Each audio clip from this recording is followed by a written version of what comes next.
বাড়ির উঠানে খেলনা করতে গিয়ে রাসেল ভাইপার সাপের কামড় খেয়ে মৃত্যু হয়েছে 7 বছরের এক শিশুর। দর্শক, এই ঘটনাটি ঘটেছে যশোরে। আপনারা হয়তো শুনে অনেকে অবাক হতে পারেন যে বর্তমানে রাসেল ভাইপার সাপের কামড় খেয়ে মৃত্যু হচ্ছে অনেকের। আমি এখন দাঁড়িয়ে আছি উঠানে। এরকম উঠানে খেলনা করতেছিল 7 বছরের শিশুটি।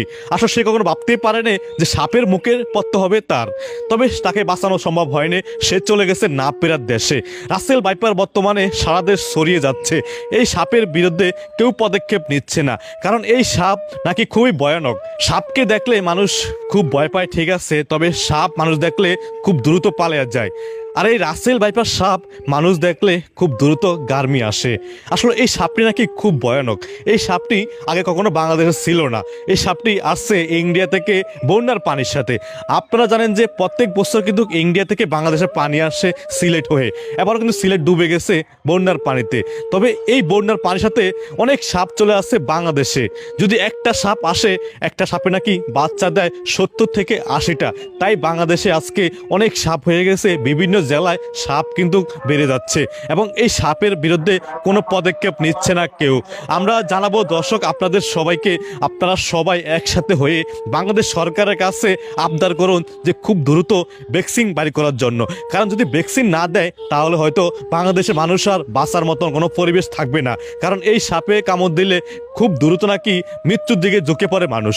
কারণ এই সাপের বিষটা খুব দ্রুতভাবে ছড়িয়ে যায়। অন্যান্য সাপ যখন কামড় দেয় তখন কিন্তু বিষ কিন্তু আস্তে আস্তে শরীরে কিন্তু যায়, তবে এই সাপের বিষ নাকি খুব দ্রুতভাবে ছড়ায়। তো আমরা বাংলাদেশ সরকারের কাছে একটা জিনিস আবদার করব, যাতে খুব দ্রুতভাবে এই রাসেল ভাইপার সাপের ভ্যাকসিন বাইর করে। কারণ এই রাসেল ভাইপার সাপ বাংলাদেশের বিভিন্ন জেলা কিন্তু ছড়িয়ে গেছে, আপনারা জানেন। যদি সবাই যদি একসাথে আমরা সরকারের কাছে আবেদন করি, হয়তো সরকার কিন্তু খুব দ্রুতভাবে রাসেল ভাইপারের ভ্যাকসিন বের করার জন্য সেই পদক্ষেপ নেবে। আর রাসেল ভাইপার সাপ কিন্তু বর্তমানে মানুষের ঘর বাড়িতে থাকে এবং বিভিন্ন কিন্তু যেখানে উঁচু জায়গা, যেখানে শুকনো জায়গা, সেখানে রাসেল ভাইপার সাপ থাকে। আপনারা সবাই সাবধানে থাকবেন, যে যেখান থেকে দেখেন না কেন।